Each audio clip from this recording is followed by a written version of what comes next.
दोस्तों, आज की कहानी है बहू के खिलते चेहरे का राज। दोस्तों, कहानी शुरू करने से पहले अगर आपने हमारे चैनल को सब्सक्राइब नहीं किया है तो सब्सक्राइब कर लीजिए ताकि आपके पास पहुंचे हर नया वीडियो। वंदना अपने काम में लगी हुई थी, तभी माँ का वीडियो कॉल आया। माँ से काम करते करते सब बातें कर ली। तभी वंदना ने देखा उसकी भाभी भी वीडियो कॉल पर आई। अच्छे से बात की, घर पर सबके हाल पूछे। अक्षरा का चेहरा कुछ ज्यादा ही चमक रहा था, खिला खिला सा बहुत अच्छा लग रहा था। क्या बात है अक्षरा, फेशियल करवाया क्या जो इतनी खिल रही हो? नहीं दीदी, मैंने तो शादी के वक्त ही फेशियल करवाया था, उसके बाद तो ठंडी आ गई और ठंडी में मैं फेशियल नहीं करवाती हूँ। अक्षरा सहकते हुए आराम से बोल रही थी। अच्छा वंदना, चुप हो गई? तुम्हारे घर का काम हो गया क्या? सुबह सुबह दोनों सास बहू को बड़ी फुर्सत मिली है, मेरा तो काम ही नहीं निपटता है। वंदना किचन में हाथ चलाते हुए बोली। हाँ दीदी, लगभग हो गया है और थोड़ा जो बचा है वो भी कर लेंगे। वंदना हैरान थी। पहले जब भी माँ का फोन आता वो काम का रोना लेकर बैठी रहती थी, और जब से बहू आई है बड़े ही आराम से बात करती हैं। ओहो, लगता है अक्षरा घर का काम कर लेती होगी तो माँ को आराम मिल जाता होगा, पर यहाँ तो अक्षरा के चेहरे पर काम का जरा भी तनाव नहीं है। दोनों सास बहू कितनी खुश लग रही हैं। वंदना सोच ही रही थी, दोनों के घर उतने ही सदस्य हैं और लगभग वो ही काम है, फिर भी मैं हमेशा काम में क्यों लगी रहती हूँ? मेरे बाल ही बिखरे क्यों रहते हैं? मैं ही इतनी अस्त व्यस्त सी क्यों रहती हूँ?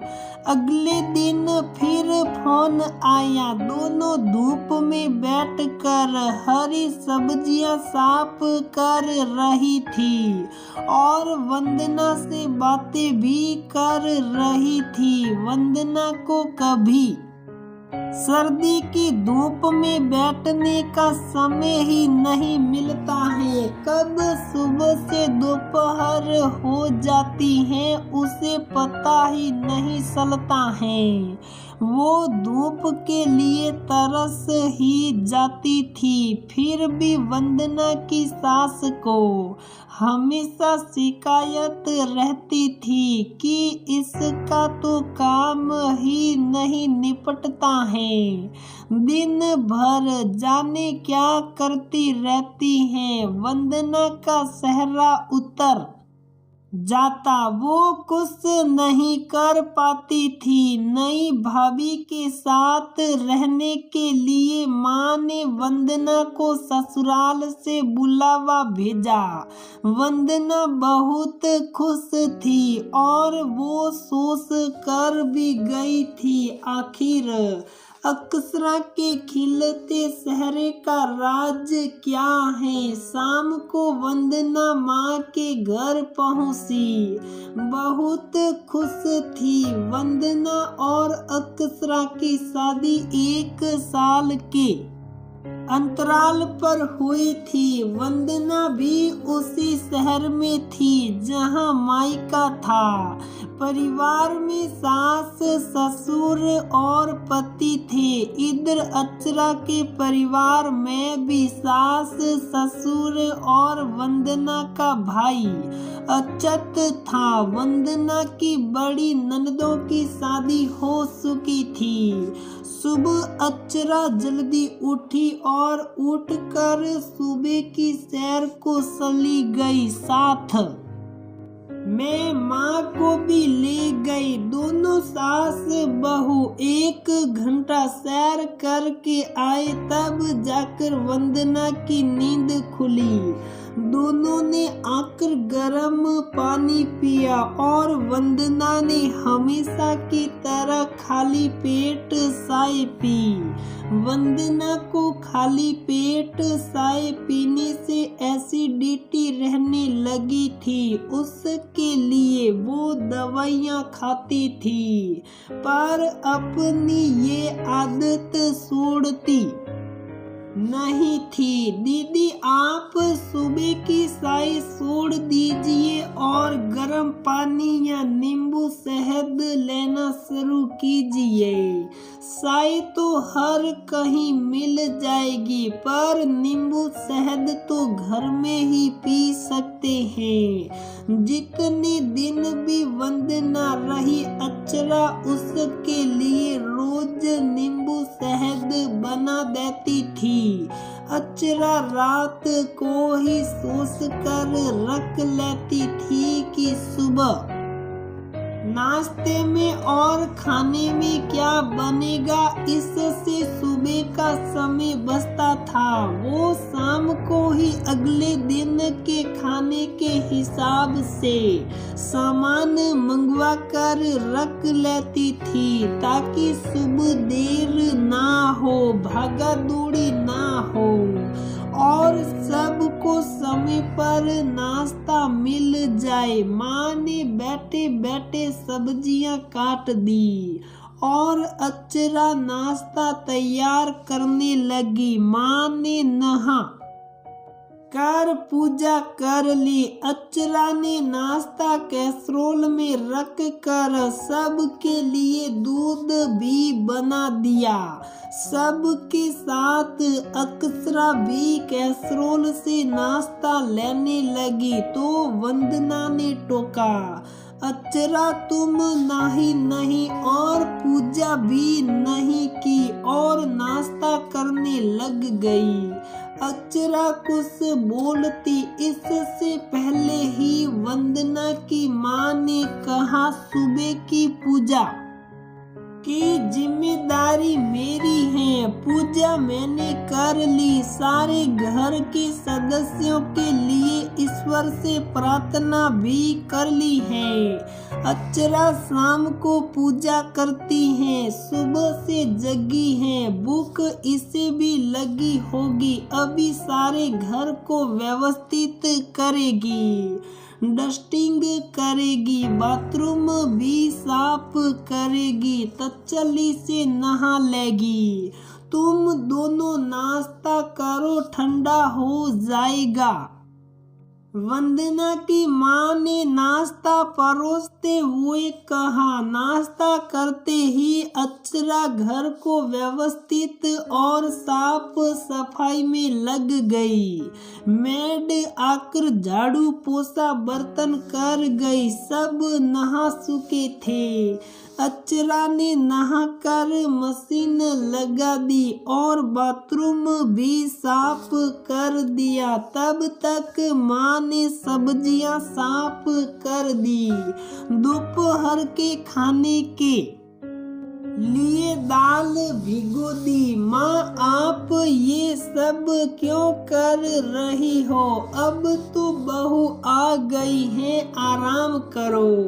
अक्षरा को ये सब करने दो। मैं अपनी सास को कुछ भी नहीं करने देती हूँ।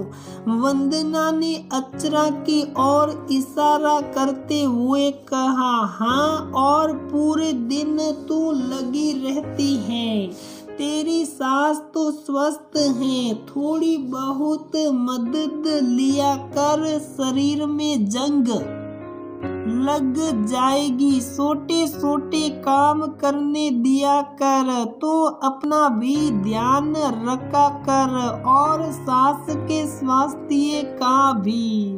वंदना की माँ ने उसे समझाया। अक्षरा ने दोपहर के लिए सब्जियां बना दी और आटा गूंद कर रख दिया। फिर वो कपड़े सुखाने लगी और सबके साथ 1 घंटे तक तसल्ली से धूप में बैठ गई। सबसे बातें करी। खाने के वक्त फुर्ती से सबको खाना परोसा और सौका समेट कर हॉल में आ गई।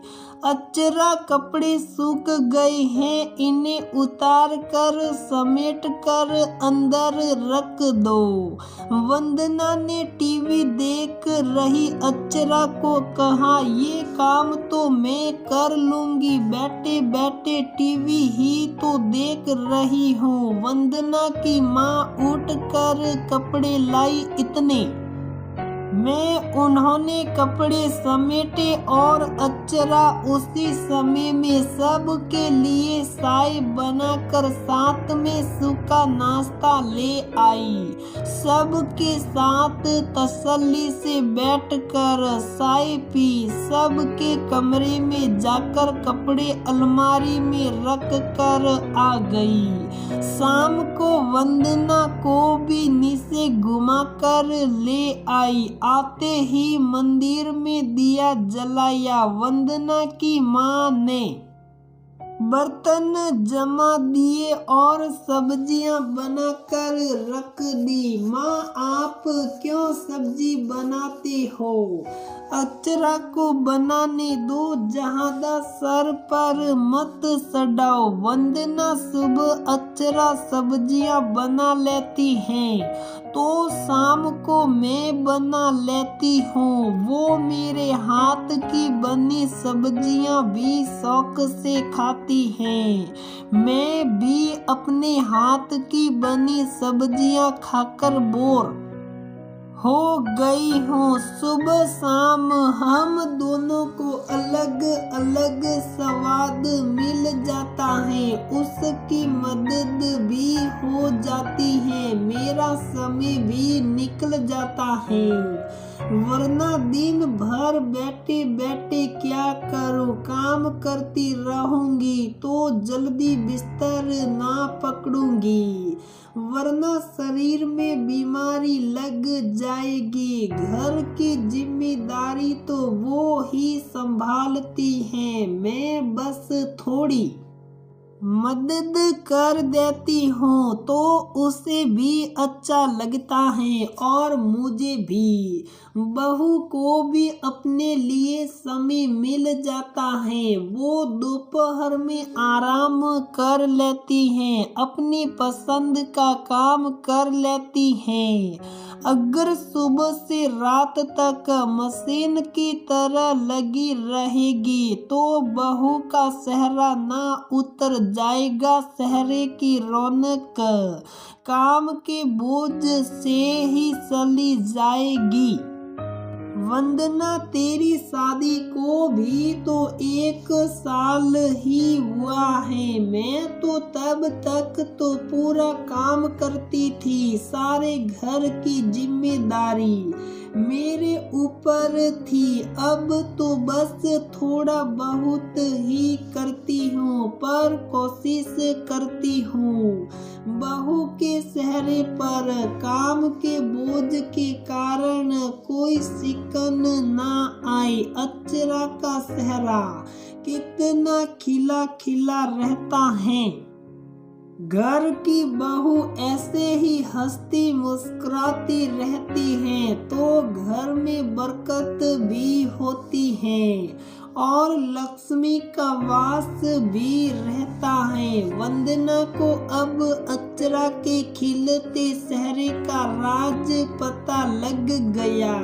सच भी है, माना घर संभालना बहू की जिम्मेदारी होती है, पर उसमें सब सहयोग करे तो बहू वो जिम्मेदारी बोझ समझकर नहीं, हंसते हुए निभाती है। जितने दिन भी वंदना मायके रही, अक्षरा ने सब काम हंसते हुए निपटाए।